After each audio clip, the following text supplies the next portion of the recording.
প্রত্যেকটা মানুষের কাছে আল্লাহ পাক দুইটা ফেরেশতা নির্ধারণ করেছে। একটা আল্লাহ পাকের নেক আমলগুলো যখন করবে তখন সে নেক আমলগুলো লিখবে, আরেকটা ফেরেশতা তাকে বান্দা যখন বদ আমলগুলো করবে, নেক কাজ থেকে দূরে সরে বদ আমল করবে, তখন বদ আমলগুলো লিখবে। কয়টা ফেরেশতা আছে জোরে বলেন?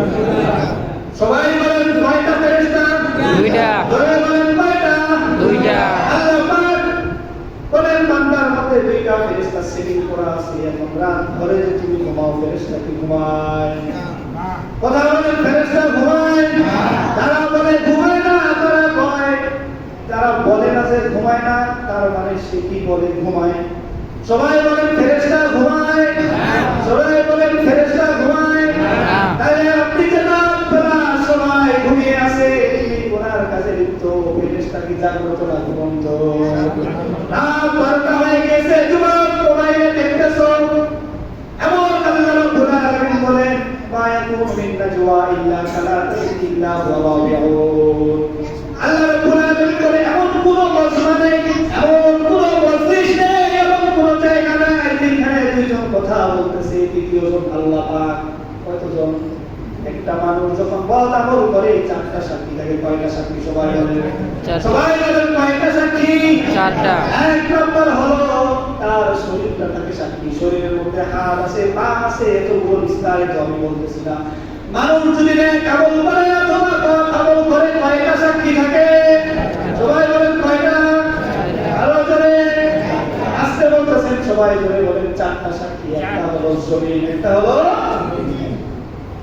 হলো জমিন, আরেকটা হলো তুমি যে কাজটা দিয়া হয়তো চোখ দিয়া গুনার কাজ করবা, নয়তো হাত দিয়া করবা, নয়তো চিন্তা দিয়া করবা, নয়তো কান দিয়া হেডফোন দিয়া শুনে শুনে করবা, হয়তো সবগুলো একসাথে করবা। এগুলো সাক্ষীটা কঠিন করে। এক নাম্বার হলো জমিন। হয়তো তুমি পৃথিবীর কোন জায়গায় যাইবা, তুমি আটতলায় উঠছো, এটা কি জমিন নয়? সেখানেও জমিন আছে। তুমি এমন কোন জায়গা পাইবা না যেখানে জমিন ছাড়া তুমি থাকতে পারবে, সেই জায়গায় জমিন সাক্ষী দিব। দুই নাম্বার হলো তোমার অঙ্গ প্রত্যঙ্গগুলো তোমার সাক্ষী দিব। তিন নাম্বার ফেরেশতা, চার নাম্বার আল্লাহ পাক। কয়জন হলো? নেক আমল করলে মানুষের সাক্ষী থাকে, বদ আমল করলে সাক্ষী থাকে। ওয়াসাবুন নাসাবি ইবাদাতিল্লাহি তাআলা।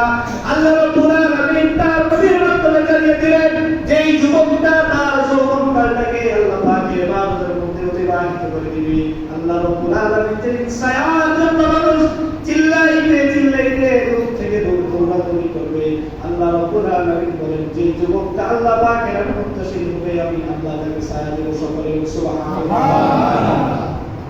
মানুষ যখন গুনাহ কাজ করি আমরা রাত হলে ঘুমায় থাকি, জমিন কি ঘুমায়? সকলে বলেন ঘুমায়। রাত হলে জমিন ঘুমায়। যারা বলে না ঘুমায় না তারা মনে হয় বলতেছে ঘুমায়। রাত হইলে ফেরেশতা ঘুমায়। বান্দা তুমি ঘুমায় যাও, ফেরেশতা জাগ্রত থাকে। তুমি ঘুমাইলেও সে জাগ্রত, না ঘুমাইলেও সে জাগ্রত। আল্লাহ পাক বলেন আল্লাহু বিমা তা'মালুনা বাসীর। আল্লামা জালালউদ্দিন রুমি রাহমাতুল্লাহি আলাইহি বলেন আল্লাহু বিমা তা'মালুনা বাসীর। আল্লাহ পাক সব কিছু দেখেন, তোমরা যে সকল আমল করো। জালালউদ্দিন রুমি রাহমাতুল্লাহি আলাইহি বলেন লা ইয়াখফা আলাইহি মিন শাইই। আয়াতের তরজমা হলো আল্লাহ পাকের কাছে কোনো কিছু গোপন থাকে না।